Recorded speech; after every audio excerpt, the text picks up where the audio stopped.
bendice también a nuestra familia. Entre tanto que se ubican, libro del profeta Malaquías capítulo 4 versos 5 y 6, y quiero dar mi saludo muy especial a toda la hermosa iglesia de Gaitán, amén. Una bendición compartir con ustedes esta semana.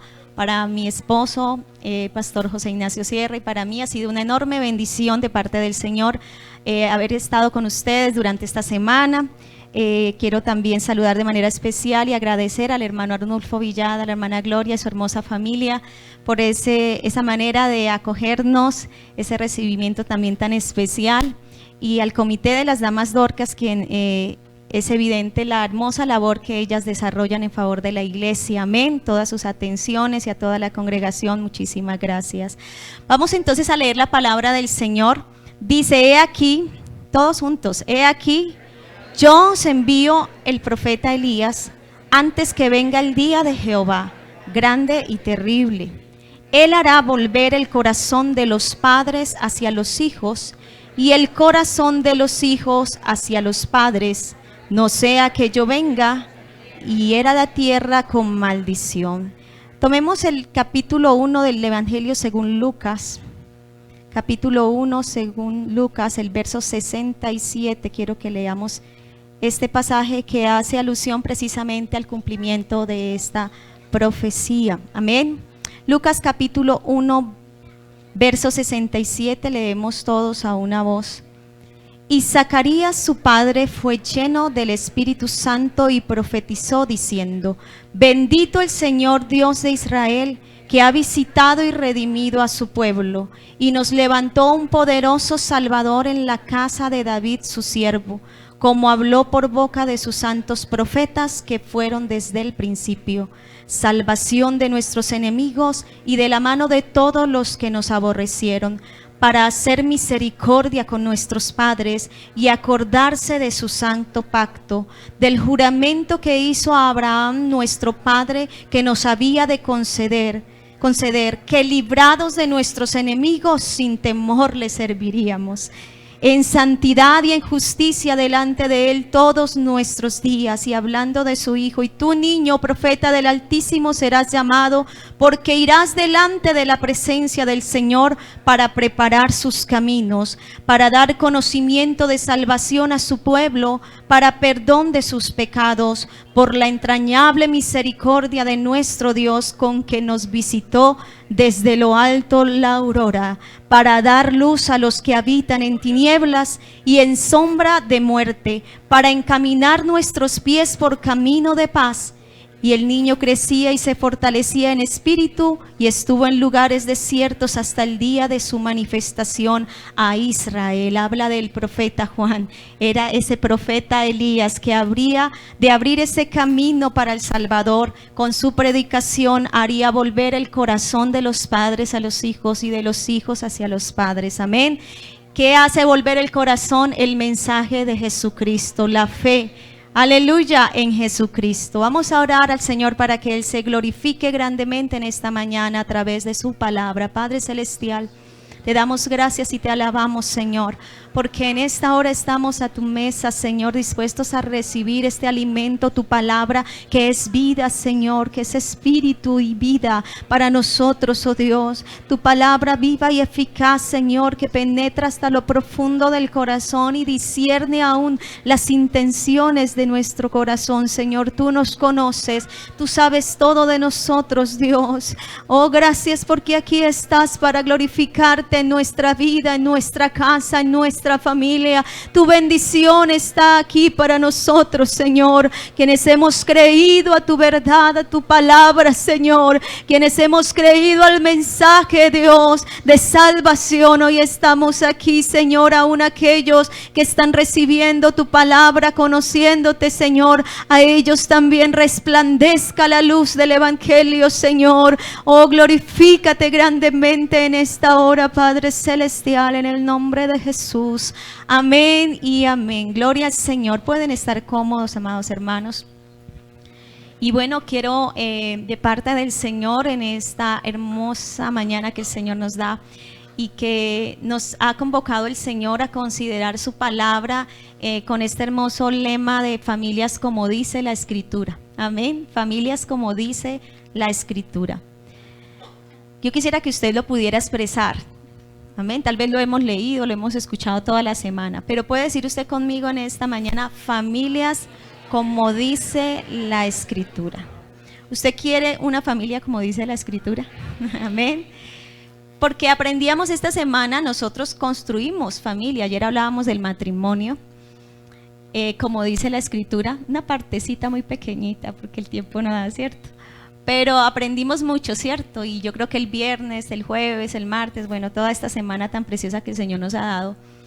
Pero qué importante tener nosotros claro que, como lo aprendíamos el día jueves, construimos familia desde lo que aprendimos, ¿cierto? Desde nuestra forma. Y poder reconocer que hay un modelo y un diseño de Dios es muy importante, porque implica lo que decíamos el jueves, reconocer ese señorío de Cristo en nuestra vida. Y que necesitamos desaprender muchas cosas para aprender de Dios en esta mañana. Amén. Y me alegra mucho tener a los niños, a los adolescentes. Amén. Qué bueno tenerles también con nosotros en esta parte del culto, porque ellos tienen su espacio, pero hoy están aquí porque también ellos necesitan aprender del Señor. Amén. Entonces, a veces, aún cuando somos niños, comparamos nuestra familia, ¿cierto? Entonces hay etapas en la niñez, entrada ya casi cerca a la adolescencia, donde hay una confrontación con nuestros padres y empezamos a mirar las familias de otros, ¿cierto? ¡Ay, si mi mamá fuera como ella, si mi papá fuera como él! ¿Sí o no? Porque muy chiquitos nuestros papás son como eso que más amamos, que más representan, ¿cierto? Para nuestra vida, son nuestro superhéroe, nuestra supermamá, pero siempre transitamos una etapa entre la pubertad y la adolescencia donde empieza la crisis bien interesante y hay confrontación hasta con la familia que tenemos, ¿cierto? Y hubiésemos querido tener otro papá, otra mamá, que ese papá o esa mamá fueran diferentes. Y claro, nosotros también de la mano de esas etapas tan vitales de la vida de familia, entramos también como en un choque como padres, ¿cierto? Ay, esto no era lo que yo esperaba. Hermana, yo quería que mi hijo fuera así, mi hija fuera así. El choque, ayer hablábamos en el matrimonio de ese esposo, esa esposa ideal con el esposo, esposa real. Así nos pasa en términos también de la relación padres e hijos. Y es que nosotros también al aprendizaje que nosotros apropiamos, empezamos a idealizar lo que es una familia de acuerdo a eso que hemos aprendido, y idealizamos a nuestros hijos, ¿cierto? Y cuando ellos ya llegan a ciertas etapas y empiezan a mostrar lo que ellos son, su esencia, entonces a veces también entramos en ese choque. Ay, yo no pensé, hermana, yo esperé que el hijo me saliera como calmado, como así, parecido como a mí, pero no, salió igualito al taita. Sí, a la mamá. ¿Sí? Cuando hacen cosas bonitas, el papá dice que se parece a él, pero cuando no hacen cosas tan buenas, entonces parece a la mamá, ¿sí?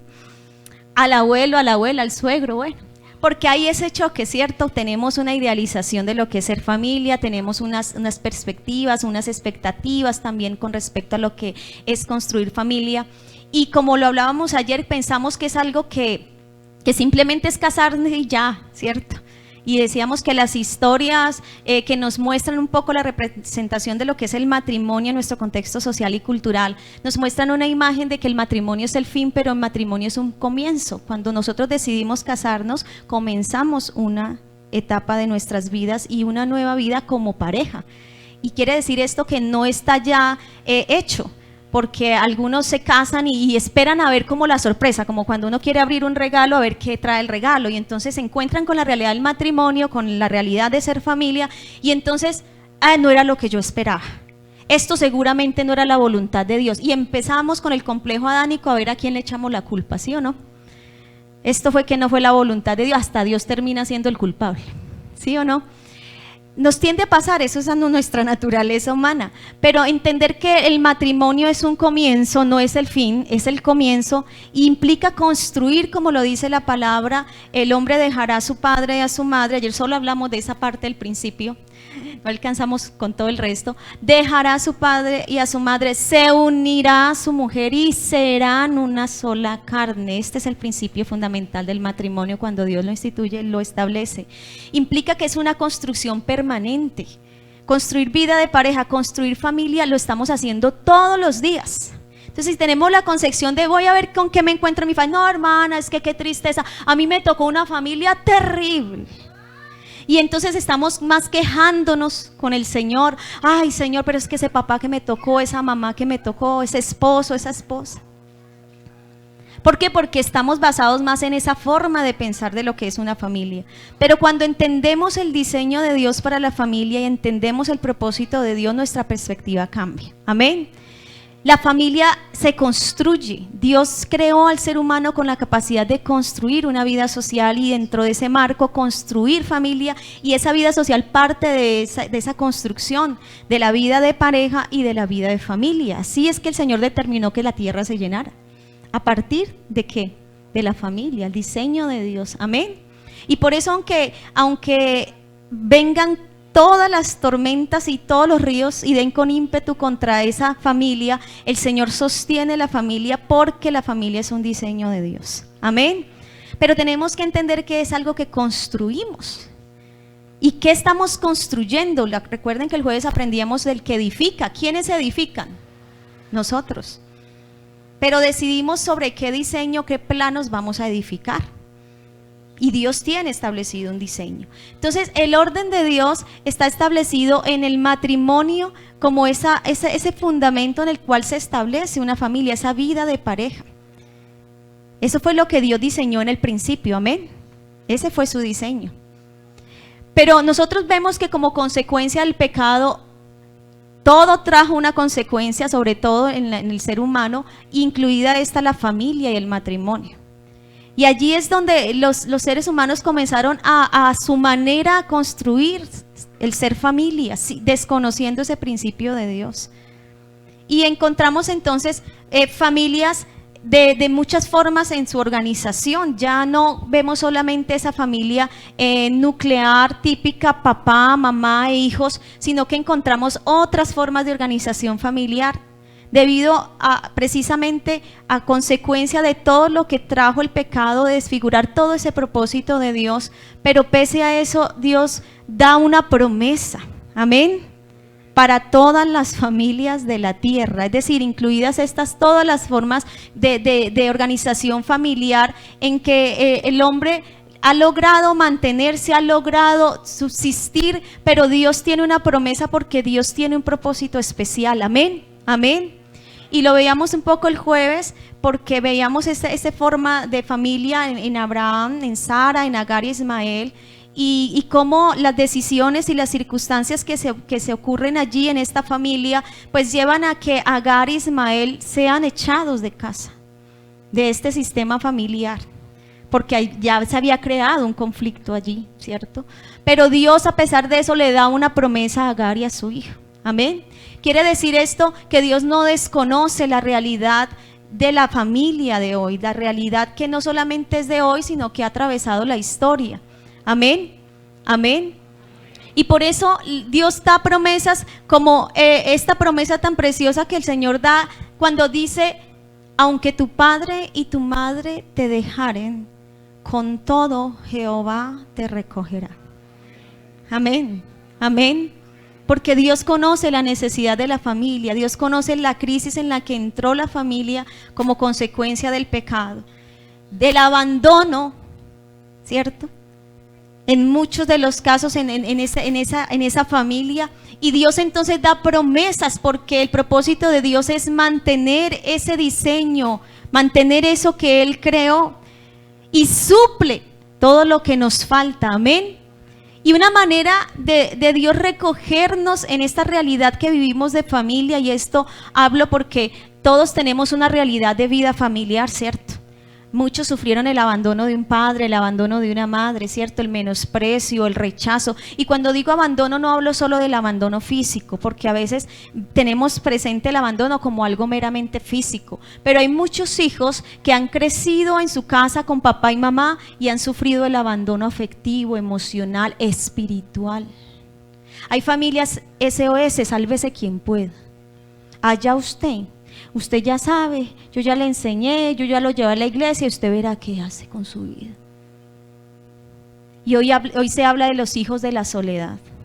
Y no porque hayan crecido solos, no, con su familia, pero en soledad. Soledad es decir, una desvinculación afectiva, un rechazo emocional. Hermano, Todos hemos sido tocados por esas consecuencias que trajo el pecado. Todos de alguna u otra manera fuimos atravesados, directa o indirectamente. Sí estamos comprendiendo, ¿cierto? Todos de alguna manera sufrimos esa consecuencia del pecado. Tal vez usted pueda decir hoy, no, yo gracias a Dios crecí con mis padres, una familia, entre comillas, como habla la sociedad de hoy, porque definir a la familia es algo muy complejo, pero hay quienes han hecho algunas menciones tal vez para poder describir esa realidad tan compleja que ni aún así es posible describirla, pero hablan de la familia funcional o disfuncional. Entonces hay quienes dicen, no, gloria a Dios, yo logré crecer en una familia funcional, ¿sí? Y funcional es que estuvo conformada todo el tiempo por papá, mamá, ¿cierto? Y aunque esto ya es una gran bendición, es una gran ventaja, pero nosotros conocemos que de fondo hay realidades donde se ha crecido con un abandono, con violencia, con maltrato, y no el abandono físico solamente como lo decía, sino abandono en otras áreas de la vida. Carencias, porque el pecado en sí mismo trajo esas consecuencias sobre ese diseño de Dios. Así que es importante que nosotros podamos reconocer lo que necesitamos de parte de Dios, sea en la realidad que usted haya vivido, haya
esas consecuencias.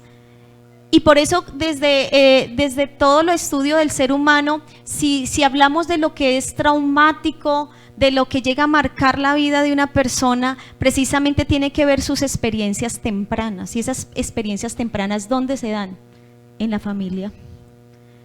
Todo lo que configura el desarrollo de nuestra personalidad, el temperamento, el carácter, que son base de la personalidad, de lo que somos, digamos, hablándolo desde ese orden psicológico, ese orden también biológico, todo lo que configura está a partir de los aprendizajes que nosotros tenemos en esas tempranas edades. De hecho, la base de nuestra personalidad que tiene que ver prácticamente con lo que es el carácter, que la palabra carácter traduce grabar, grabar es cierto, como esculpir. Y estas bases, por así decirlo, las bases, porque se sigue el desarrollo en nuestra vida como seres humanos, se establecen en los primeros 7 años de vida. Esas experiencias van a determinar mucho. Han configurado lo que, en gran parte, lo que usted y yo somos, lo que aprendimos de nuestros padres, esas experiencias tempranas, de manera positiva, pero también de manera negativa, porque los peores traumas y heridas de un ser humano están en esa etapa de la vida. Están ahí. Y usted lo ve en la historia, usted ve la historia no solo de Ismael, de Jacob y Esaú.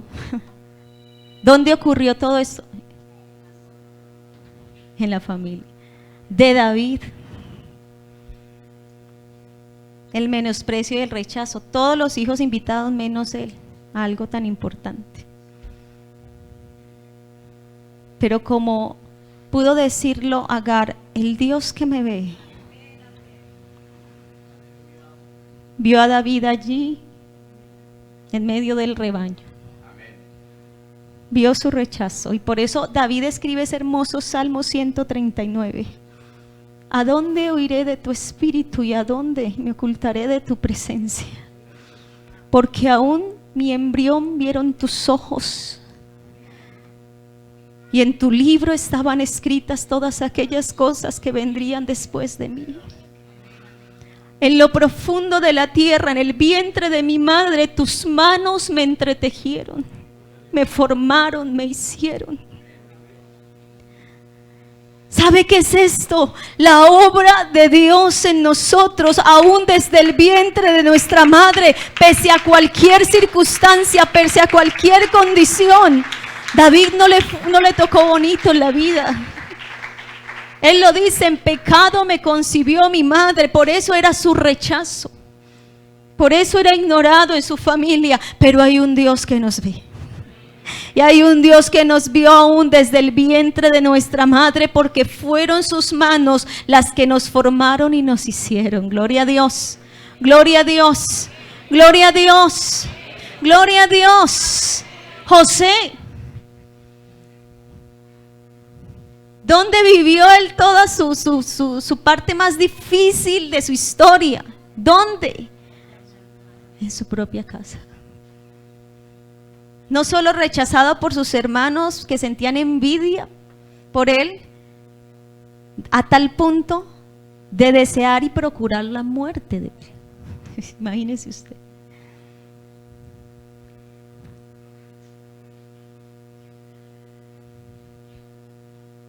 Pero Dios pone a uno de sus hermanos a abogar por la vida de José. No, vendámoslo más bien como esclavo. Sí, el que se cree tan grande que sea un esclavo. Y fue vendido por sus hermanos. Pero el Dios que lo creó y lo hizo tenía un propósito con él, a pesar de su realidad y sus circunstancias. Pero José se mantuvo creyendo en Dios, temiendo a Dios.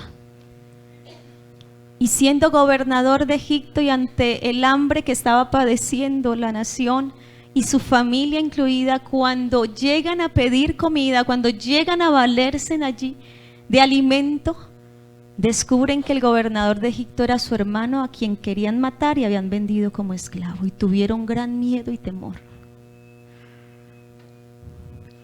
Y José recuerda, al estar frente a sus hermanos, todo lo que le tocó pasar y vivir, todo lo que tuvo que atravesar, crecer sin poder disfrutar a su padre, sin poder disfrutar de su casa, de su familia. Él recuerda todo eso de tal manera que la Biblia dice que se encierra y gimió, lloró de tal manera que sus siervos lo oían. ¿Cuál sería el dolor que había en José? Pero José se encierra con Dios. Y con Dios logra entender más allá de lo que usted y yo podemos entender humanamente. Logra entender en medio de todo el propósito de Dios y ver la gloria de Dios y ver las promesas de Dios en él. Y perdona a sus hermanos. Ellos estaban temerosos porque ahora ¿qué nos va a pasar? Tiene el poder de vengarse, de hacer lo que quiera con nosotros. Pero cuando sale José a hablar nuevamente con sus hermanos, lo que él le dice: ustedes a mí no me trajeron aquí. El que me trajo a mí fue Dios, para provisión de ustedes, para preservación de vida. No fueron ustedes, Dios fue el que me trajo aquí. Cuando entendemos el propósito de Dios, hermano, nuestra vida cambia, nuestra actitud cambia. Como ser humano, el dolor estaba en José y pudo haberse vengado y tenía todo para hacerlo, pero él entendió el propósito de Dios, se acogió a ese propósito de Dios, y lo que podía haber sido destrucción para su familia en su propia mano se tornó en bendición para preservación de vida. Esto para entender el propósito de Dios con su mensaje. Y por eso el profeta lo decía allí. El mensaje de él hará volver el corazón de los padres hacia los hijos y de los hijos hacia los padres. ¿Sabe qué hace el mensaje de Cristo, la fe en Cristo? Sanar, restaurar la familia, no solamente nuestra vida, sino nuestra familia. Gloria al Señor, gloria al Señor, gloria al Señor. Sanar, restaurar nuestra familia, nuestra casa. Dios establece en su palabra un mandamiento. que Dios ratifica no solo en el Antiguo Testamento, sino también en el Nuevo. Si vamos a Efesios, el capítulo 5, del verso 21 en adelante, nos está hablando la palabra de Dios precisamente de ese diseño de Dios en la familia y en la redención, en su obra, ese propósito. Y si nosotros vemos el contexto de este libro, se está hablando precisamente de la obra de Cristo en nuestra vida, de la nueva vida que tenemos en Dios. Y de vivir bajo el señorío de Cristo. Y como resultado de vivir bajo el señorío de Cristo, lo que implica vivir la vida familiar. Se resume en unos textos cortos. Entonces nosotros debemos entender cuál es el propósito del mensaje del Señor. Porque la salvación comprende todo esto, hermano. La salvación no es para mí solo, no tiene un poder de obrar solamente en mi vida, sino que la salvación de Dios trae sanidad para nuestra casa, para nuestra familia, trae bendición. Gloria al Señor, gloria al Señor, gloria al Señor, gloria al Señor. Yo debo entender que la obra de Dios en mi vida se ve reflejada en cómo vivo con mi familia. Hermano, después de Dios y de nuestra conciencia, ¿quién puede dar fe de nuestro testimonio en Cristo? ¿Quién? ¿Quién?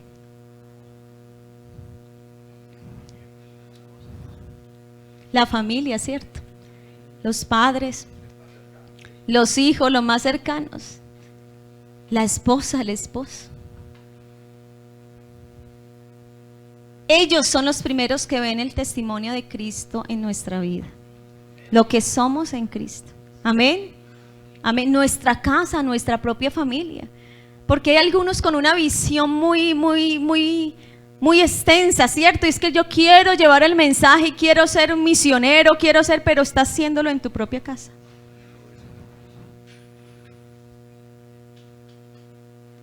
Y decimos, yo quiero servir al Señor, y no hemos entendido que servir al Señor es todo lo que usted y yo hagamos para Dios. Usted no necesita un púlpito, un altar, ni un cargo para servir a Dios. El Señor lo dice, todo lo que hagáis, hacedlo de corazón, como para el Señor. ¿Qué cosas? ¿Qué cosas? Entonces, cuando usted compra al mercado en su casa, cuando usted sirve el almuerzo, cuando usted hace las tareas del hogar, ¿qué está haciendo? Ay, perdón. ¿Qué está haciendo? ¿Qué estamos haciendo ahí? ¿Qué estamos haciendo? Lavar los pies en la tradición judía era una labor de los esclavos cuando llegaba una visita a casa. Era una labor de los esclavos. Llega una visita, el esclavo, lávele los pies. ¿Y qué hizo el Señor Jesús? Por eso Pedro le dijo, ¿usted me va a lavar los pies a mí? ¿Cómo se le ocurre, Señor? ¿Por qué cree que Pedro le dijo eso? No, Señor, habráse visto, eso lo hace el esclavo. Y el Señor le dijo, ¿usted no me va a lavar los pies? No tiene parte conmigo. Ahí sí le dijo, láveme todo. Como que entendió, ¿cierto? Tomó un lebrillo, una vasija, por así decirlo, tomó una toalla y comenzó a lavar los pies de los discípulos y a secarlos. Y el Señor nos enseñó que eso que Él hizo lo hagamos también nosotros. Creemos que el servicio a Dios está determinado por un escenario, por un tipo de acción. Es todo lo que hacemos para Dios. La manera en que tú y yo servimos a los nuestros en casa es la manera en que usted y yo estamos sirviendo a Dios, porque lo hacemos para Dios. Amén. Como para Él.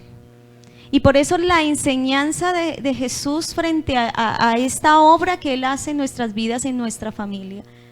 Porque ese es el propósito de su mensaje. Lo vemos en Efesios cuando el Señor nos enseña a sujetarnos los unos a los otros en el temor de Dios. Esto aplica a todo orden de relación. Amén. La palabra someteos en las traducciones más antiguas es sujetaos los unos a los otros en el temor de Dios. Y aquí lo vamos a centrar como lo centra el texto en la familia, pero es un mandamiento de Dios para todo el mundo de relaciones. Romanos 13, bueno, otros pasajes de la Biblia habla de los otros órdenes de relación, incluido Efesios después del capítulo 6. Pero vemos que el Señor nos enseña la vida que debemos vivir según su propósito y bajo su señorío.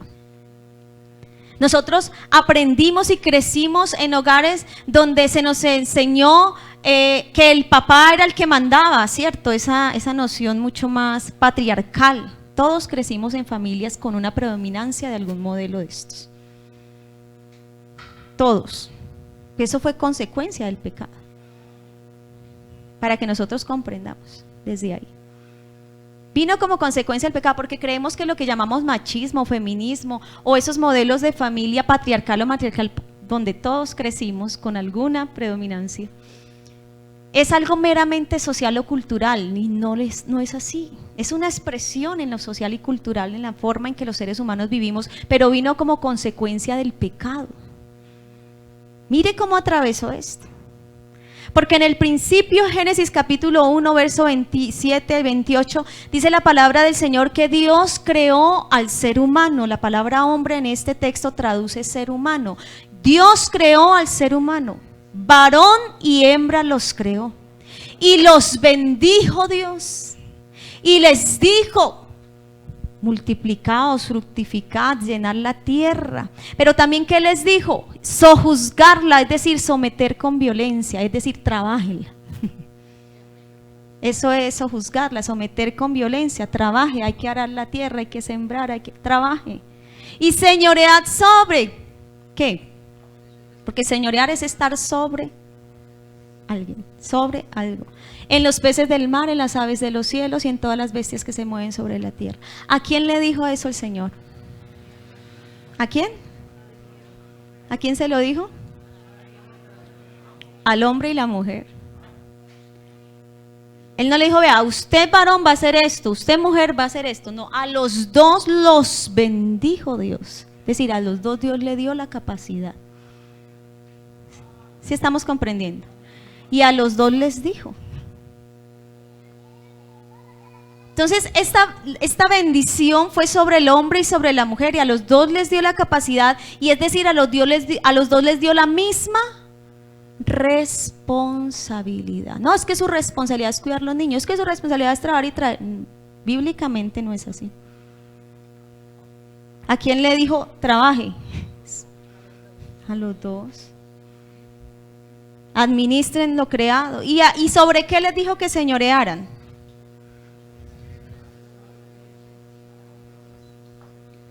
Es que aquí mando yo, que yo soy el hombre de la casa, y aquí mando yo y se hace lo que yo diga. O es que yo soy la Ramona de esta casa, yo tengo las naguas bien puestas, yo aquí soy la que... A mí no me van a venir a decir cómo es que crió mis hijos, y no, a mí usted no me va a venir a enseñar, mijito. Señoread sobre ¿qué?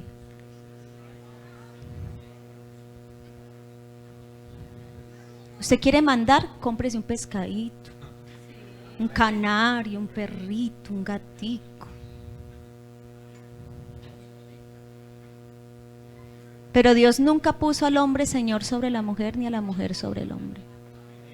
A los dos les dijo, los bendijo y les dio esta responsabilidad. ¿A quiénes? A los dos.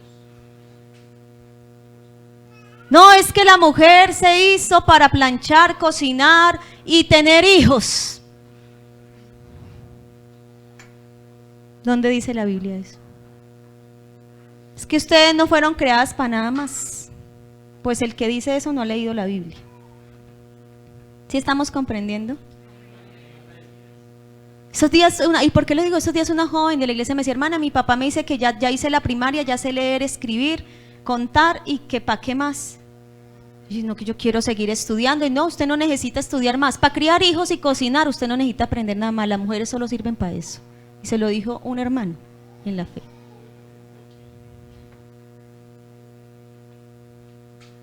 Porque seguimos viviendo con el viejo hombre, los harapos del viejo hombre.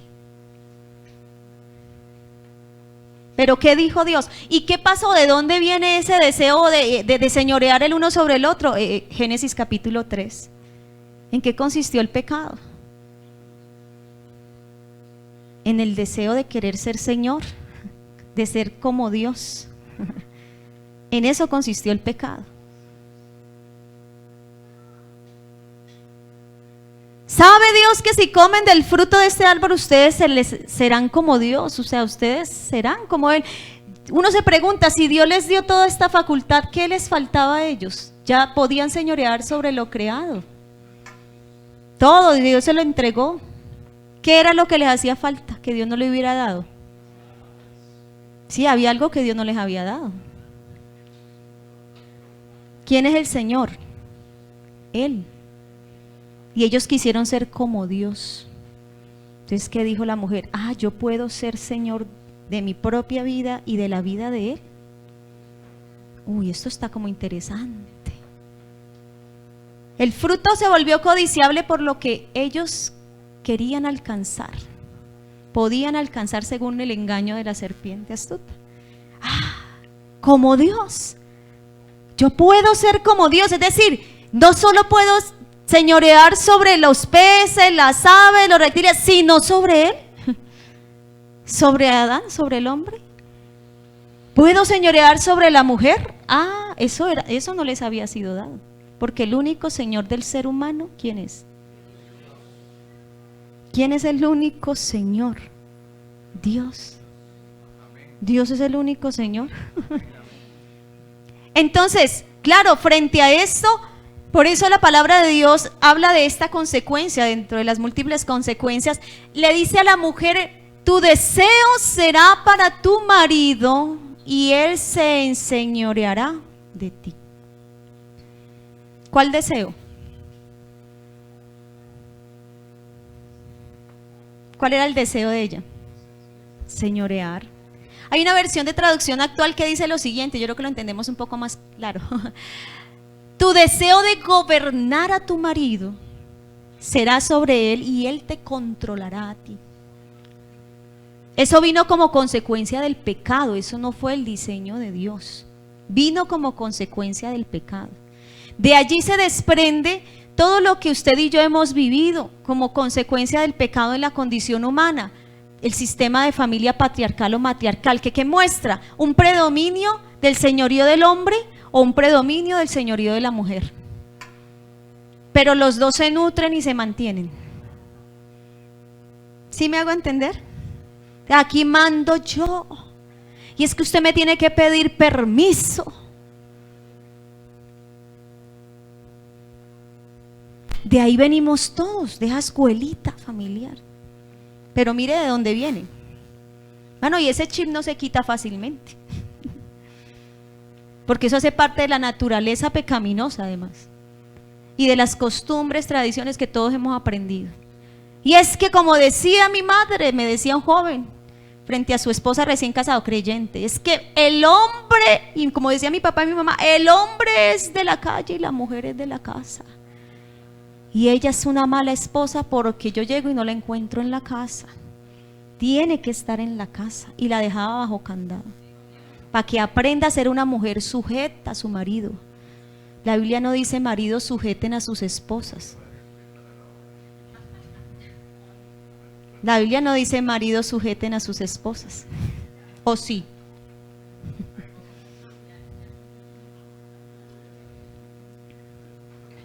Volvamos a Efesios capítulo 5, verso 21.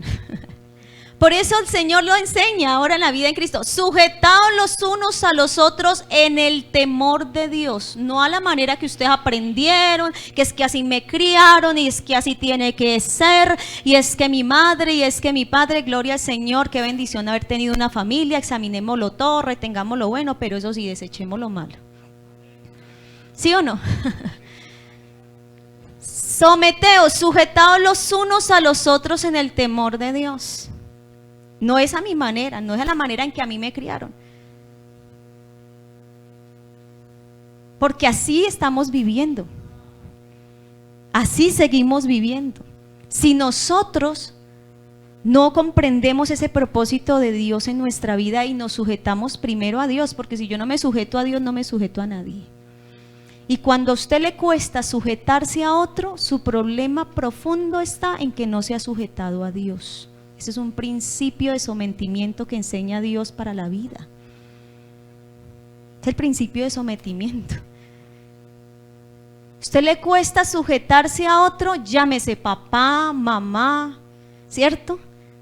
La autoridad que reconoce el principio del sometimiento está establecido sobre la base de que Dios es Señor y soberano y que Él ha constituido autoridades humanas. ¿Cuáles son las autoridades humanas constituidas por Dios? ¿Cuál es la primera autoridad humana con la que un ser humano se encuentra en la vida? ¿Quién? Los padres. Los padres. Es una autoridad puesta por Dios. Papá y mamá, hijos, obedecer en el Señor, no a su manera. No es que a mí me enseñaron así, es que la sociedad dice que así deben ser los hijos, en el Señor.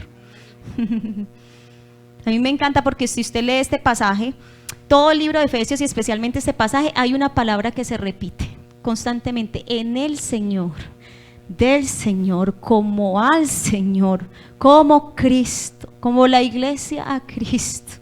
No es a nuestra manera, es que así es y yo creo que es así y así. Hermano, así no vamos a prosperar nunca.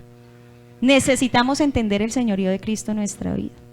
De la primera autoridad humana con la que nosotros nos encontramos, humanamente hablando, en nuestro proceso de vida humana, son nuestros padres. Autoridad establecida ¿por quién? Por Dios. Por eso Él dio un mandamiento y no lo dio solo en el principio, también lo retoma aquí en Efesios más adelante, el capítulo 6. Un mandamiento para el ser humano, esto no es para los creyentes solamente. Y el Señor lo recuerda aquí a los ya creyentes, que hemos nacido de nuevo. ¿Y cuál es ese mandamiento?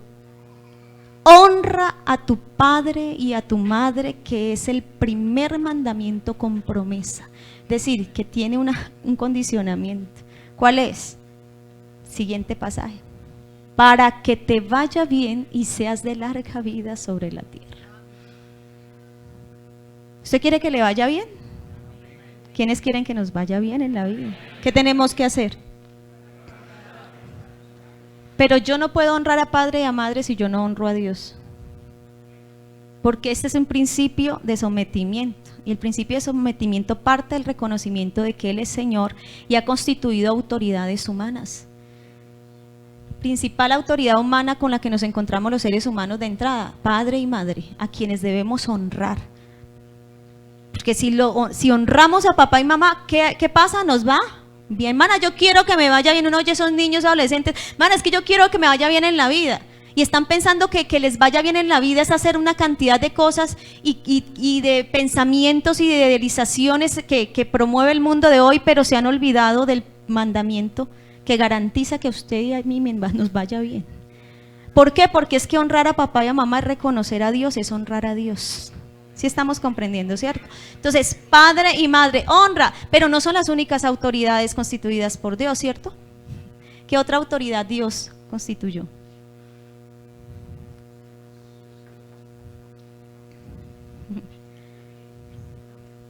Someteos a los gobernantes, oren por ellos.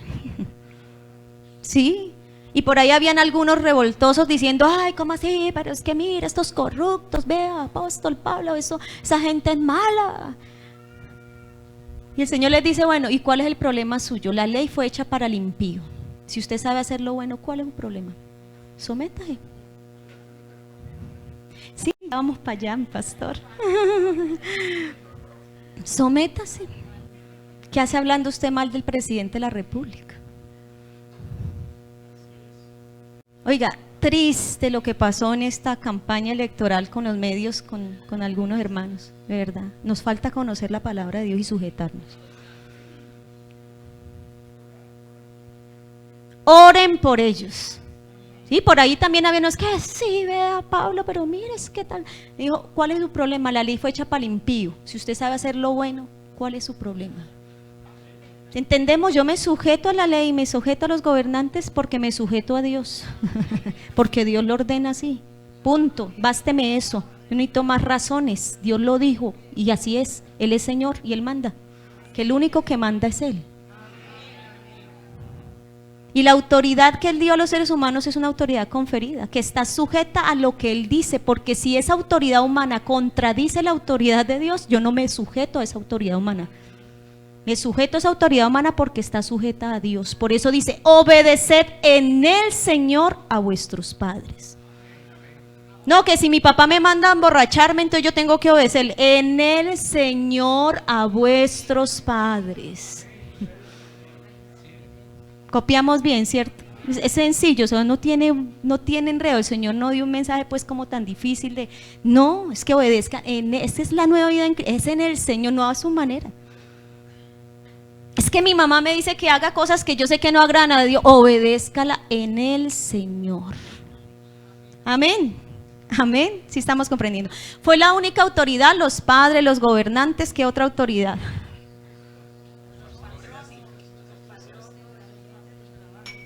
Dios mío, me va a ganar este pocillo. Me gano unos en prédicas.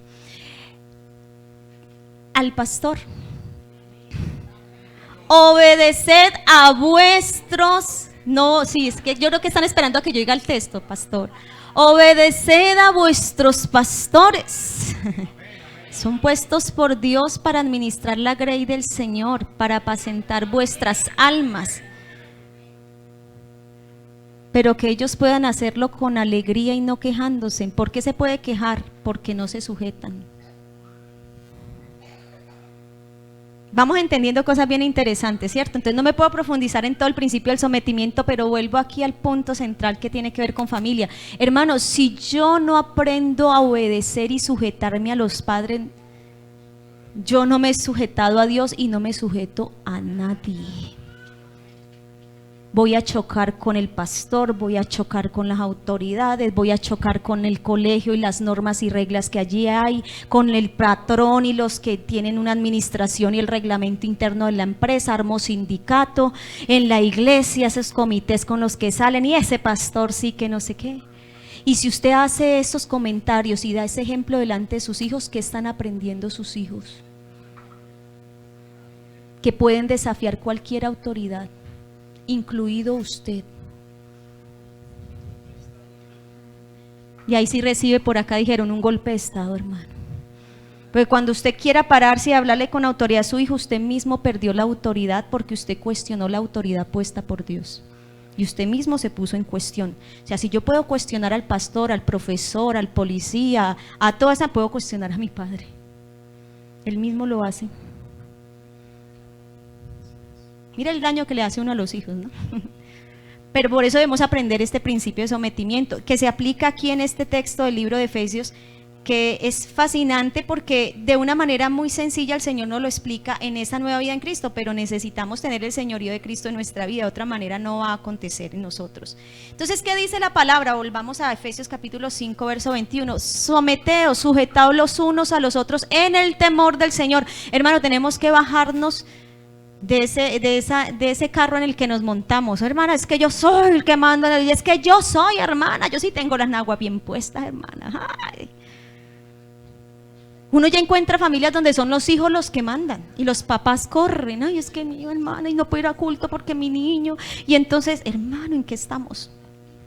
El caos viene porque no vivimos según el orden de Dios.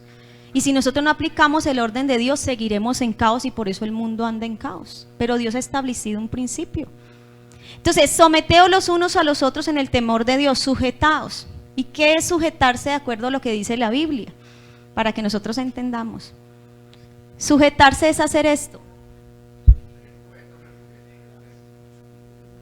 Por eso, el siguiente pasaje que hace una aplicación de este principio que se da en todo mundo de relación, habla acerca de las casadas y le dijo a los maridos: sujeten a sus esposas, porque es que nosotros entendemos la sujeción a ese modo que desfiguró el pecado.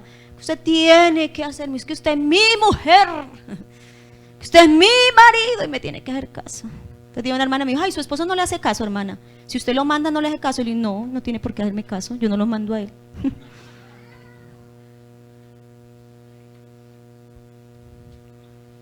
Es que el hombre desde el principio montó en el tren que no era.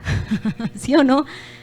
Y no podemos seguir bajo ese yugo, hermano. Por eso Pablo dice, tenemos que vivir como libres, no como esclavos, porque seguimos viviendo en esclavitud estando en el Señor. Dios nos llamó a vivir en libertad, hermano.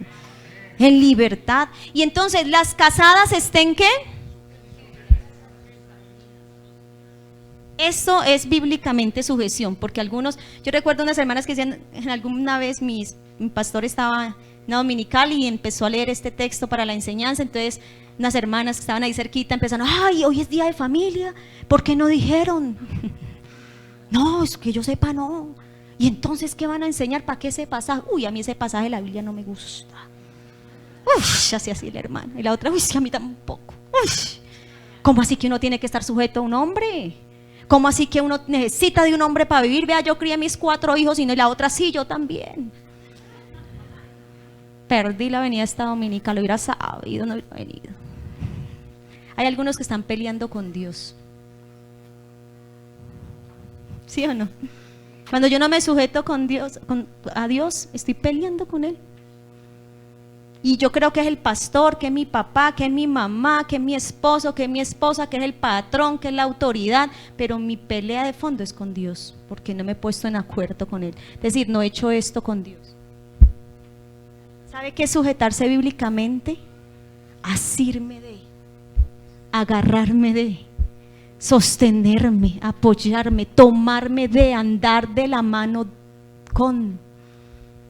Es una acción voluntaria. ¿Qué es sujeción bíblicamente? Someto voluntariamente mi voluntad a la de otro para ponerme de acuerdo y andar con él. Sí estamos captando, ¿cierto? Qué diferencia de concepto al que tradicionalmente tenemos y queremos comprender así la Biblia.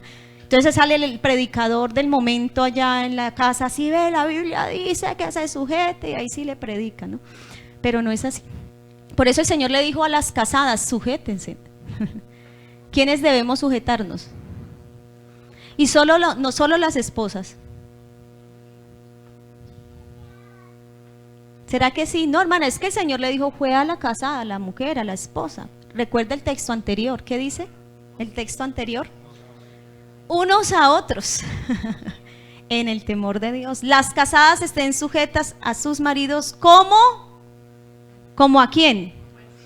Ah, no, hermana, es que es como yo diga, y en mi casa era así, y así se tiene que sujetar ella. Me decía ese joven, es que si ella no me tiene las chanclas listas y el agüita y la comida caliente servida, es una mala esposa. A la manera de él. Sí estamos comprendiendo, ¿cierto? Como al Señor, como la iglesia está sujeta a Cristo y Él es su Salvador. Vea, una relación que corresponde. ¿Qué hicimos nosotros como iglesia, hermanos? ¿Voluntaria o quién está aquí obligado siguiendo al Señor? ¿Quién vino a culto y dijo, me toca ir a culto, si no me parte un rayo, esta semana no hay bendición, no hay comida, me echan del trabajo, me toca ir a culto? A Dios no se sigue así.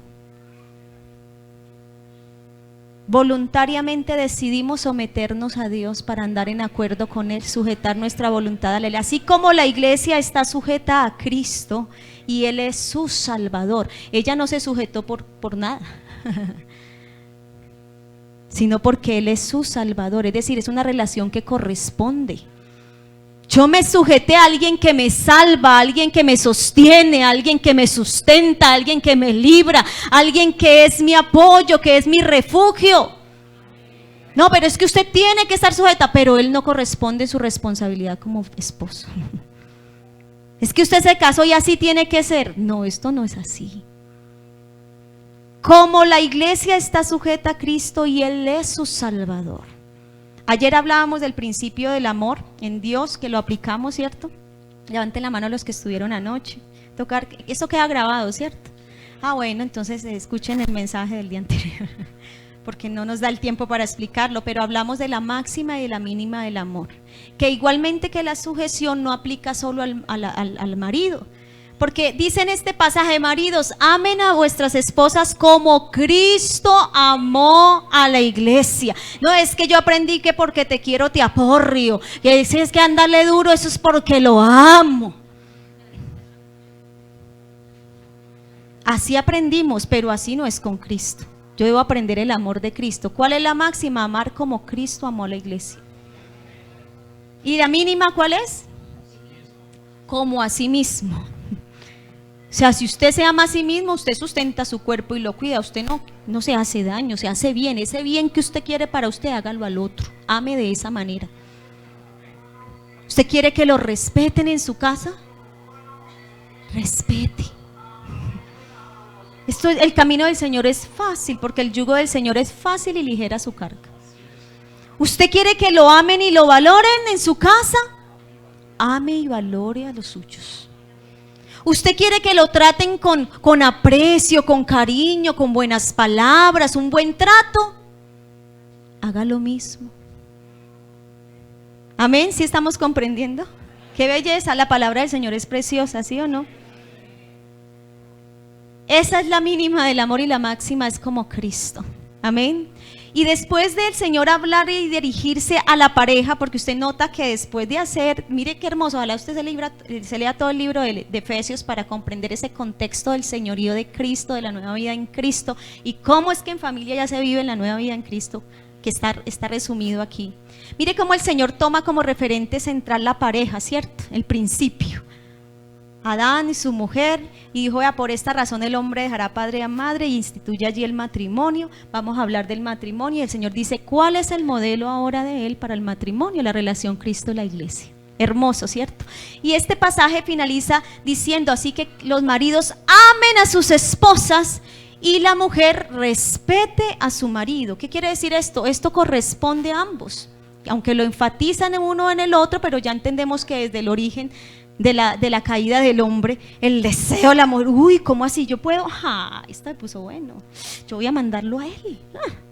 Ahora sí, lo enfatiza en la mujer, pero aplica para ambos, ¿cierto? Lo mismo el amor, aunque lo enfatizó en el varón. Obvio, yo tengo como esposa un referente ya del amor de Cristo, como a mí misma. Entonces, termina diciendo esto: amen a sus esposas y la mujer respete a su marido. Es decir, encierra lo que es el amor y el respeto. Pero yo no puedo tener respeto hacia alguien si yo no estoy sujeta a Dios. No, hermano, es que yo no puedo respetarlo, yo tengo que hablarle con hostilidad. Revise cómo está su relación con Dios, porque hay gente que hasta le pelea a Dios en oración. Sí, no encuentra, hermana, yo me le puse bravo a Dios y estoy bravo con Dios y le estoy reclamando que porque Él no me... Eso tiene que cambiar ahí de raíz, ¿sí o no? Y mire cómo el Señor concluye aquí el tema de pareja para ahora, capítulo 6, verso 1. ¿Y por qué hago énfasis en esto? Porque las ciencias sociales han hecho unos grandes avances en el estudio de familia, y digamos que las teorías boom del momento más recientes nos están hablando precisamente de que los conflictos en la familia radican, número uno, en la lucha de poder. Eso dice la ciencia recientemente. Descubrimiento. ¿Cuál es la base del conflicto en la familia? La lucha de poder. ¿Y eso desde dónde viene? Lo había dicho ya el Señor. Ya lo había, nuevo para el hombre en su ciencia que desconoce en su conocimiento a Dios. Pero ya había sido dicho: tu deseo de gobernar a tu marido será sobre ti y él se enseñoreará de ti. ¿Y qué pasó de ahí en adelante en esa familia? ¿No se enseñoreó su hermano sobre su hermano y lo mató? Y léase lo que Dios le dice a Caín: Caín, ¿por qué ha decaído tanto tu semblante? Después de que presenta ofrenda, y Dios no se agrada de la ofrenda ni de Caín. Y él le dice: Caín, el pecado está delante de ti. Que no se enseñoree de ti el pecado, sino que tú te enseñorees sobre él. El que no se sujeta a Dios no se sujeta a nadie, ni puede sujetarse a sí mismo, ni puede sujetar su naturaleza. El Señor le advierte a Caín: no dejes que el pecado se enseñoree de ti, porque tú te puedes enseñorear de él.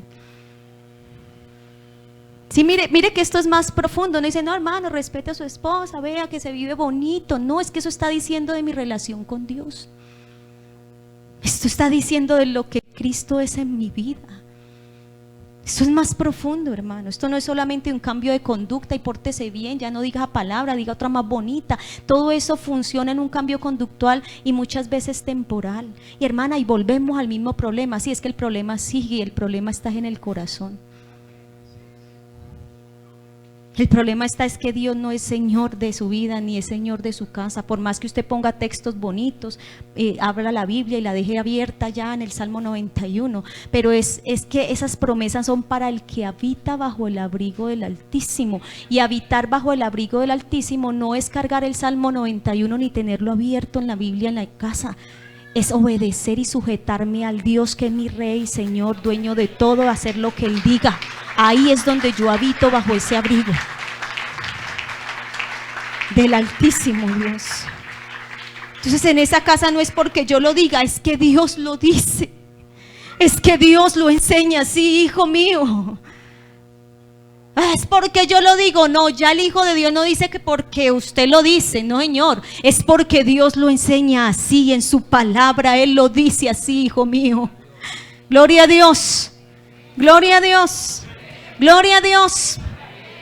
Bueno, terminamos no por el que el tema acabe, sino por el tiempo, ¿cierto? Vamos terminando. Entonces, ¿qué dice la teoría actualmente? No, resulta que además de la lucha de poder, está el que la familia es un sistema muy complejo de relaciones. O sea, cuando el hombre a través de la ciencia, del saber y el conocer, trata de conocer al ser humano y de conocer la complejidad de la vida humana, tiene que reconocer que es algo muy complejo, que aún frente a sus capacidades no alcanza a comprender del todo. Pero ¿sabe por qué? Porque el que nos creó, nos formó y nos hizo a imagen y semejanza de Él. Gloria a Dios. Gloria a Dios, gloria a Dios, y su obra nos vuelve a esa imagen y semejanza de Él, gloria al Señor, y nos trasciende a ser como Cristo el Señor, a tener esa medida, esa estatura de Cristo, gloria al Señor. Esto es tener la mente de Cristo.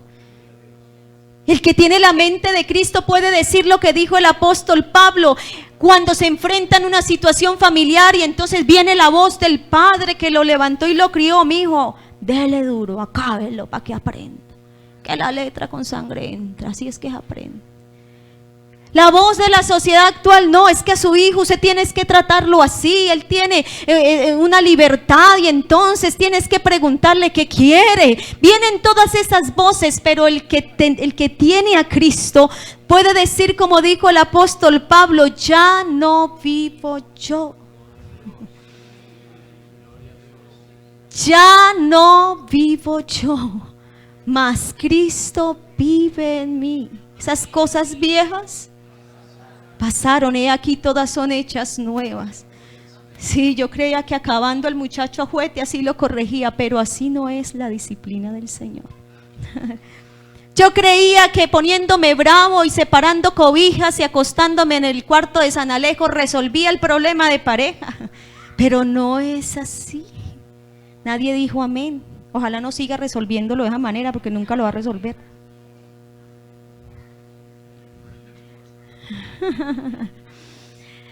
Entonces, ¿qué dice la ciencia hoy por hoy? Además de esto, resulta que la familia es un sistema tan complejo de relaciones que hay subsistemas en la familia. Y bueno, concluyo con esto.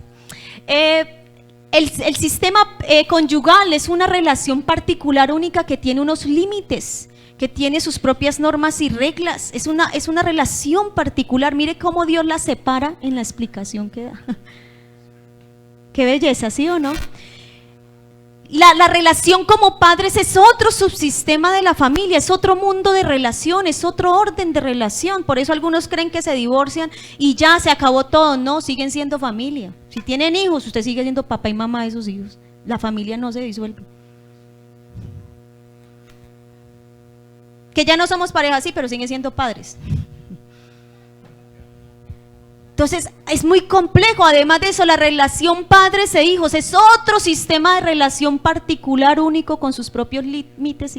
Y dentro de esa relación padres e hijos hay otro subsistema de relación. Si yo tengo dos hijos, José Ignacio Sierra, Michael Steven Sierra, mi relación con José Ignacio es una relación única y particular. Mi relación con Michael es otra relación única y particular. La relación que mi esposo como padre tiene con uno de mis hijos es única, Michael, con Josina, es única. Mire todo este entramado de relaciones. Y cada relación tiene sus límites, tiene sus normas, tiene sus reglas. Hermana, es que a todos los hijos hay que amarlos por igual. A todos los hijos hay que darles por igual. Así nos criaron y así criamos, ¿sí o no? Pero así no es. Porque se necesitaría que todos los hijos se fueran iguales. Lo más injusto es hacer eso. Los hijos no son iguales. No lo son. Entonces aquí no se trata de amar más ni menos, aquí se trata de amar a cada uno como Él es. Y así nos amó el Señor. Amén. Así nos amó el Señor. Aprendamos de Él. Entonces la relación con cada hijo es única y no se trata de preferencias. Pensar así nos lleva a caer en preferencias, en más y en menos. Pero cuando entendemos que cada hijo es único y cada relación con nuestro hijo es única, eso es lo que le pasó allá. Ustedes conocen la historia de Jacob y Esaú. El padre amaba a su hijo cada uno en su particularidad. Los conocía hasta su olor. Pero ella amaba con preferencia. Y mire el daño que hizo. Bueno, cierro el broche ahí por el tiempo. Entonces, cada relación tiene una particularidad. Entonces, ¿qué dice la teoría? Cuando no hay límites claros y no hay respeto por cada orden de relación, ahí vienen también los conflictos. Usted encuentra conflictos donde los hijos saben todos los problemas que tiene la pareja. No tendrían por qué. Eso es una relación particular. Los conflictos y las situaciones de pareja los debe arreglar la pareja. Y si no es suficiente lo que usted está haciendo y necesita ayuda, busque una ayuda de personas idóneas para que lo ayuden. No meta a sus hijos, no les haga ese daño. ¿Estamos comprendiendo? Si ve a su papá. Mire, algo tan sencillo para incluir a los hijos. Se ponen bravo la pareja y entonces, Juanito, vaya, llévele el desayuno a su taita. Y el niño dice, uy, ¿aquí qué pasó? Ay, pelea, ay, pelea. Y no tuve que contarle qué pasó, ya se dio cuenta con la acción, ya lo estás incluyendo, lo estás poniendo de por medio. Y dígale que deje para el almuerzo y que deje buena plata, sino que después no se queje lo que le voy a hacer de almuerzo. Ah, bueno, mamá, imagínese. No mande razones. Ayer aprendimos que el que se casa ya es un adulto que sabe resolver sus conflictos. Siéntese y hable y resuélvalos. No ponga a sus hijos de por medio. ¿Listo? Entonces, eso es lo que dice la ciencia. Entonces, claro, cuando se traslapan esos órdenes, resulta que hay hijos maternalizados, paternalizados. Que a su papá le faltan pantalones. Vea, yo me voy y queda a cargo usted o yo porque su papá no es capaz. Y le dan una responsabilidad que no tiene, él no es papá. O a una hija, eso se llama en teoría hijas maternalizadas, hijas paternalizados. Triangulación, cuando un hijo se incluye en la relación de pareja, lo saturan, el papá va y le da quejas al hijo y el hijo se alía con él. Entonces la mala es la mamá. Entonces la hija, si tiene una hija, entonces la hija, no, entonces mi papá es el malo y mi mamá. Entonces hay alianzas familiares que empiezan a crear un conflicto, porque se traslapan esos órdenes. Pero mire cómo Dios lo establece de una manera. Vea, la ciencia tuvo que hacer toda una cantidad de procesos para entender eso. Es una vuelta de años de investigación y de toda la cosa. Pero ¿qué dice Efesios capítulo 5? Leíamos entonces lo que Dios dice a la pareja, y mire que el Señor no mezcla. El sentido de la pareja y del matrimonio no son esencialmente los hijos. Eso es una bendición de esa unión que Dios da, fructificar, ¿cierto? Pero el sentido de la vida de pareja está en esa orden de relación. Por eso algunas parejas, cuando ya sus hijos van a salir del nido, hasta ahí llegaron, porque su sentido fue los hijos, fue el hogar. Terminaron como Adán y la mujer. ¿Qué le dijo él después? Eva, madre de todos los vivientes. Ya no era carne de su carne, hueso de su hueso, la varona, la mujer, que del varón fue tomada.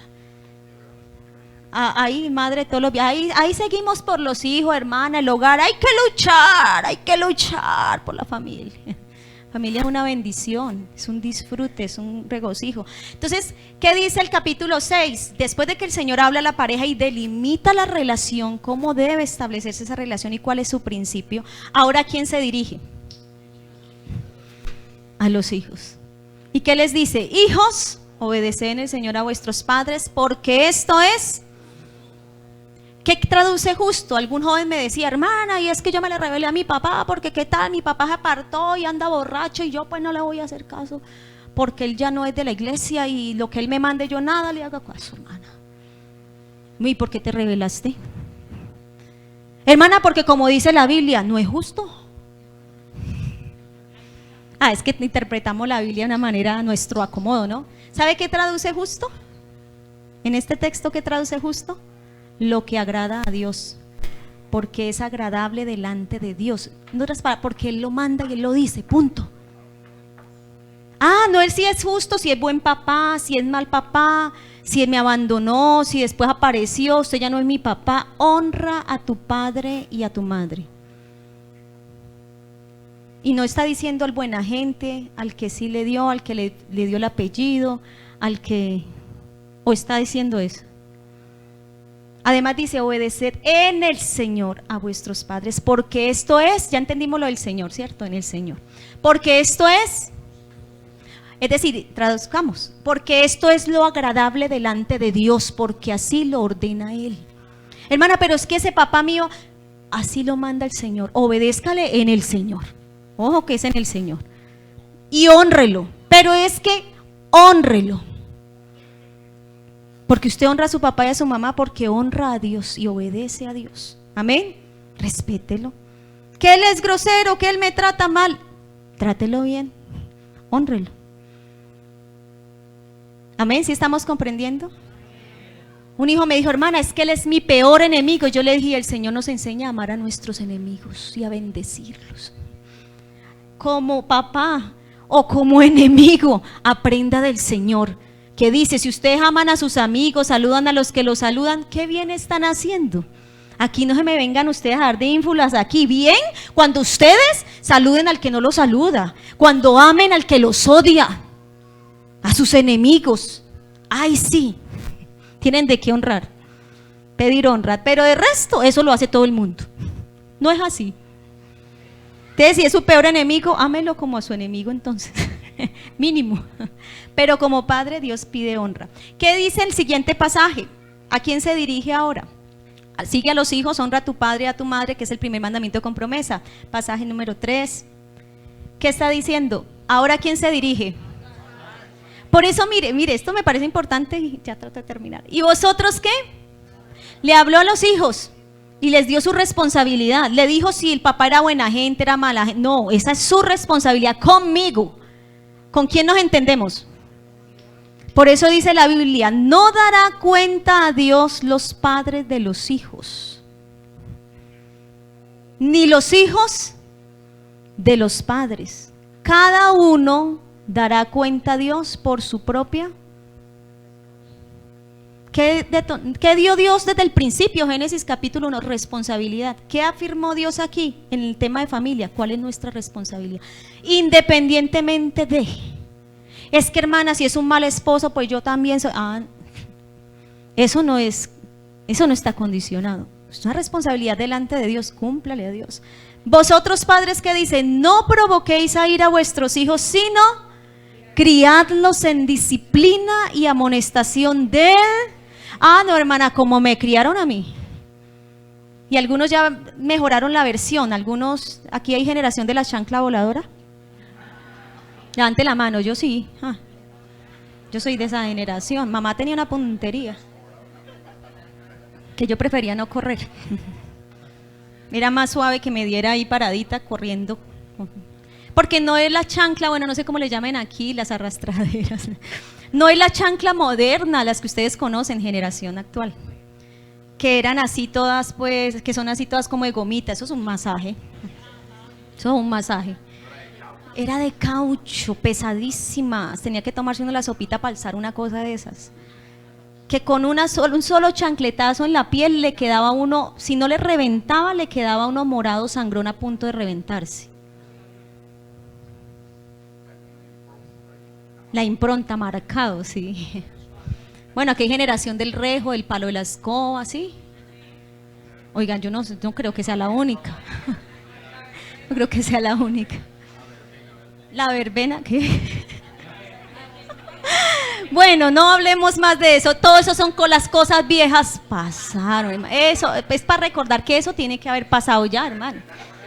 Así que nada de estar sacando el sartén por allá ni el palo de la escoba. Entonces, vosotros padres no provoquéis, porque esa disciplina que aprendimos de nuestros padres, ¿qué es lo que provoca?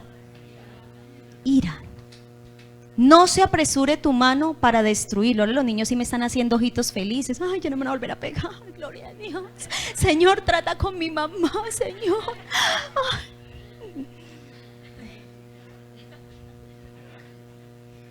¿Sí o no? Sí, los que levantan. Ahora que hay generación del pellizco. Aquellos que lloraban en el culto y los hermanos, ay, el niño está bendecido. Mentira, era que el papá y la mamá le han pegado severo pellizco. Pare a orar, cante. Aquí hay esa generación, lo que pasa es que ellos ya dejaron esas cosas, ya no se acuerdan. Gloria a Dios por eso.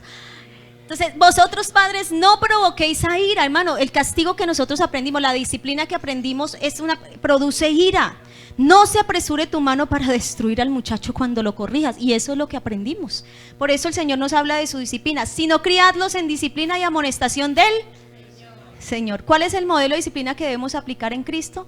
La disciplina de nuestro Padre Celestial. Hay que aprender mucho, hermano. Aquí estamos hablando por encima, pero esto hay que profundizarlo. Entonces, ¿cuál es la disciplina del Señor?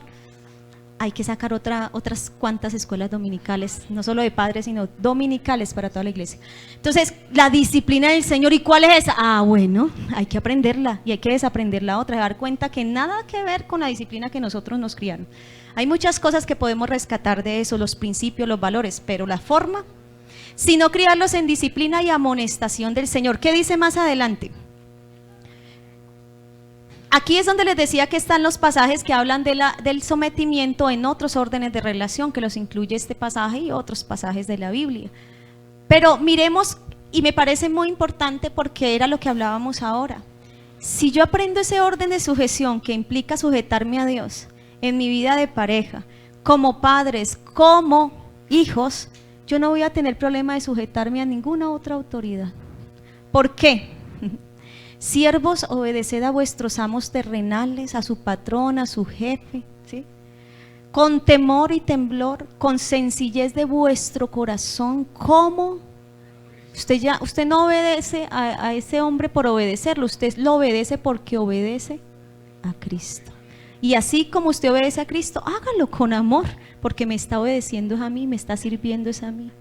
Amén, ¿sí estamos comprendiendo? Y bueno, ahí ustedes pueden seguir leyendo más adelante. Así que creo que ha sido una palabra muy oportuna de parte del Señor, ¿cierto? Que nos inquieta que debemos aprender mucho más de lo que ya hemos aprendido. Y concluyo diciendo lo que les apreciaba ahora en estos pasajes, la responsabilidad de cada uno de nosotros. En cuanto dependa de ti, dice la palabra, estad en paz con todos. Es decir, Dios, ¿de qué me va a pedir cuentas? De mi responsabilidad. ¿Qué hice yo como papá? ¿Qué hice yo como mamá? ¿Qué hice como esposo y esposa? Eso es lo que Dios me va a preguntar a mí. ¿Qué hizo su esposo? Eso le va a preguntar Dios a él. Pero a mí Dios me va a pedir cuenta de lo que yo debía haber hecho. ¿Qué hizo mi hijo? Aunque me duela sus decisiones, aunque tome caminos contrarios a lo que le enseñé, pero él dará cuenta a Dios por su vida y por lo que recibió. Yo daré cuenta a Dios por lo que debía haber hecho. Así nadie vive con cargas ajenas que no puede resolver. Cada uno llevará sobre sí su propia carga, dice Gálatas capítulo 6, es decir, cada uno llevará sobre sí su propia responsabilidad. Dios no lo responsabiliza a usted de lo que otro hace, ni siquiera de su hijo. Libérese de eso. Porque hay hermanos, hermana, estoy sufriendo, mi hijo yo le enseñé y le di buen ejemplo y se apartó y está haciendo todo lo contrario. ¿Yo qué hice mal, hermana? ¿Qué pecado cometí? No, usted céntrese en haber hecho lo que Dios le mandó a hacer, pero eso no garantiza que su hijo haga lo que usted le enseñó. Esto suena duro, pero es así, mi hermano. Hablo a los padres no solamente, sino también a los adolescentes, a los hijos, a los niños. En el nombre de Jesús, la responsabilidad que ya tú tienes de haber recibido lo que Dios te ha dado a través de tus padres. Pablo le dice a Timoteo, desde la niñez has sabido las sagradas escrituras. ¿Y sabes de quién la aprendiste? ¿De quién? De tu abuela Loida y de tu madre Eunice, porque su papá era un hombre griego, era un inconverso en nuestro contexto. Usted ya sabe, usted ya tiene el conocimiento y sabe de quién lo ha recibido. Mujeres de una fe no fingida. ¿Cuál es mi responsabilidad como padre? Enseñe y dé ejemplo de fe. Pare de contar. Dios a usted no le va a demandar nada más, espiritualmente hablando. ¿Sí comprendemos? Así que Timoteo, ¿qué va a hacer usted con eso que ha recibido? Usted ya es responsable. Levante la mano los adolescentes. Voy a hablar a partir de los 9, 10 años. Levante la mano. 9, 10 años. ¿Quién tiene 9, 10, 11? Hasta los 17, 18 años hablemos aquí, como en nuestros rangos. Alcen la manito, los niños, desde los 9 años aproximadamente. Hablo de una aproximación. Adolescente, levanten la mano. No quieren que los incluya con los niños. Esa es la adolescencia. Uno ya no quiere nada que ver con niños, entonces ya no soy un niño. Adolescente, levante la mano. Hasta los 20 años. Que hay varios. Usted ya es responsable delante de Dios de su vida espiritual, porque usted ya tiene conciencia del bien y del mal, es decir, conciencia de pecado. Los niños son del reino de Dios porque están en una etapa de inocencia, no tienen conciencia de pecado, y si muere un niño es del Señor. No tiene conciencia. Hermana, pero el niño mundano que bailó lo hizo por imitación y porque le enseñaron a sus padres, pero él no tiene conciencia de pecado. Hablo del niño que está en la etapa de la inocencia. Pero el puber, el niño que ya está entrando 8, 9 años, que ya tiene una conciencia moral desarrollada y que ya tiene conciencia del bien y del mal, es decir, ya tiene conciencia de pecado. Por eso los niños a los 8, 9 años ya empiezan a pedir el bautismo, 10 años. Ya empiezan a preocuparse por eso, porque ya hay conciencia. No me puedo ir sin darles esto. Yo ya iba a terminar, el Señor sabe que sí, pero Él me dijo, dígalo. Ah, bueno, Él sabe por qué. Tú ya eres responsable de lo que has recibido. Tú ya no vives por las oraciones ajenas ni por lo que tus padres hagan por ti. Espiritualmente ya eres responsable delante de Dios de lo que has recibido. ¿Sabe qué edad tenía Timoteo cuando Pablo le enseña esto? 17 años.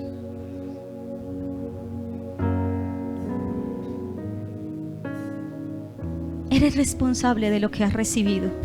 Deuteronomio, el capítulo 6, el Señor dice: estas palabras que yo te mando hoy estarán en tu corazón, y las repetirás a tus hijos, y hablarás de ellas cuando te levantes, cuando estés a la mesa, al ir por el camino y al acostarte. Háblale, enséñale. ¿Sabe qué quiere decir eso? No es solamente lo que le habla, es la vivencia diaria, la cotidianidad, la vida diaria, el compartir, el vivir tu testimonio de fe. Pero dice más adelante esto: más adelante, es decir, cuando tu hijo crezca, más adelante, cuando tu hijo te preguntare por qué de estos mandamientos y de estos estatutos que Dios ha ordenado, ya no es un niño. Ya tiene conciencia del bien y del mal y tiene un pensamiento desarrollado ya que cuestiona, confronta. ¿Por qué de esos mandamientos que Jehová Dios ordenó? Es decir, ¿por qué yo tengo que seguir a Cristo? ¿Por qué yo tengo que ser un evangélico? ¿Por qué tengo que seguir yendo a la iglesia? Suena como muy cotidiano por ahí con algunos muchachos, ¿sí o no? Tú le dirás: esclavos éramos en Egipto, pero el Señor con mano poderosa nos libró y nos guió por el desierto. Una nube en el día para guardarnos del sol abrasador y una columna de fuego para abrigarnos en medio del frío del desierto. Nuestras ropas no envejecieron ni nuestro calzado. Dios nos dio maná del cielo y proveyó también agua de la peña. Tú le testificarás a tus hijos. A nuestros hijos no solo hay que enseñarle la palabra, hay que testificarle lo que Cristo hizo en nuestra vida, lo que Cristo hace en la vida de aquel que se entrega a Él. No los hace salvos, muchachos, haber nacido en un hogar cristiano, óigalo bien. no los hace salvos haber sido traídos a la iglesia desde niños. Desde la niñez has sabido las sagradas escrituras que te pueden hacer sabio, no salvo, sabio para la salvación, que es por medio de la fe en Cristo Jesús. Tú necesitas creer en el Señor y confesar con tu boca que Él es tu Salvador, no el de tus padres, no el de mi familia, no el de la iglesia donde voy. Mi Salvador, mi Salvador. Tú le dirás: delante de ti está la vida y la muerte. Si tú guardas estos mandamientos que Jehová Dios nos ha ordenado, estas bendiciones vendrán sobre ti, vivirás. Pero si tú no los guardas, estas maldiciones vendrán sobre ti, morirás. Escoge la vida para que vivas. Cuando ya es un adolescente, es un joven, hermano, el consejo. Oye, hijo mío, el consejo de tu padre y no menosprecies la enseñanza de tu madre. Yo le invito a que estén en pie, vamos a orar. Es el tiempo. Pero yo creo que Dios nos dio lo que necesitábamos hoy. Nos dio la mesada de hoy, lo que queríamos y necesitábamos hoy. Y yo le voy a invitar que ahí donde está busque a su familia. A ver, los hijos buscan su hogar rápidamente. A ver, vaya y busque a su papá, su mamá, su abuelo, su abuela. Usted, si es más fácil buscar a sus hijos, búsquelos. Únanse por familias.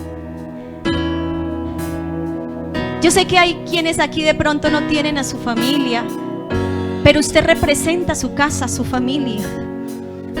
Tal vez haya uno aquí que su familia sea inconversa y usted sea la única luz que esté alumbrando en esa casa. Tú representas esa familia. No estás solo. Dios te ha recogido en esta familia de la fe, que es la iglesia. Pero eres esa luz que Dios puso allá en esa casa, en esa familia, en ese hogar. Si hay familias que quieren venir al altar y pueden aprovechar el espacio que hay, hágalo. Está abierto eso que usted siente hacer en la presencia de Dios, porque Dios nos ha hablado a cada uno de nosotros. Y qué bueno que podamos bendecir a Dios por nuestra familia, que podamos darle gracias a Dios por la bendición que hoy tenemos. Sea cual sean las circunstancias, la bendición de Dios está sobre ti. Y si esa bendición de Dios está sobre ti, estará sobre tu casa, sobre tu familia. Ser luz en esa casa, como lo enseña Cristo, es ser bendición para los que aún están en tinieblas. Queremos ser luz en medio de la luz. No, se es luz en medio de tinieblas. Así que en vez de quejarnos de las tinieblas, digámosle: Señor, enséñame a ser luz. ¿Qué tengo que hacer para seguir siendo luz a los de mi casa? Levanta tu oración a Dios, tus manos en un acto de fe, presentando tu casa, tu familia. Esa es tu labor, esa es tu obra. Ese es el lugar donde Dios te puso a servir en primera instancia, tu familia, tu casa. Así como oramos para que el Señor nos use en el sermón, en la alabanza, en la clase de niños y en cualquier otro servicio eclesiástico, oremos que Dios nos use en nuestra casa para hacer bendición a los nuestros. Señor Jesús, te damos gracias por la familia. Gracias, gracias, gracias por tu obra en nosotros. Tu predicación haría volver el corazón de los padres hacia los hijos, de los hijos hacia los padres. Tu luz resplandece en medio de las tinieblas, dando vista a los ciegos, abriendo los ojos, y hoy vemos por la fe tu obra en nosotros, en nuestra casa, en nuestra familia, Señor. Nos has puesto para hacer bendición, para hacer luz, para servirnos por amor. Gracias, gracias, gracias, porque tú restauras, tú sanas, tú transformas con tu poder, por la fe que es en ti. Esa fe que habitó primero en Abraham cuando creyó que lo que tú habías prometido era posible. Hoy creemos porque lo que tú has prometido es posible en nuestra vida, en nuestra casa, en nuestra familia, Señor, porque en ti serán benditas todas las familias de la tierra, Señor. En ti, Señor, es bendita mi casa, mi familia, oh Dios. Restaura, sana, Señor. En esta hora cada familia fortalece con tu espíritu, con tu unción, Señor, cada hogar. Aquí estamos, Dios, te bendecimos por tu obra. Gracias, Señor, gracias.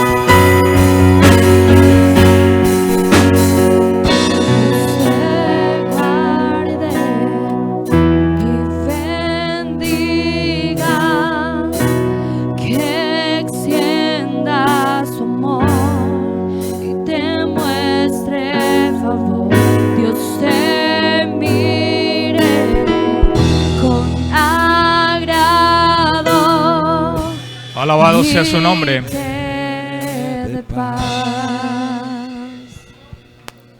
Ah.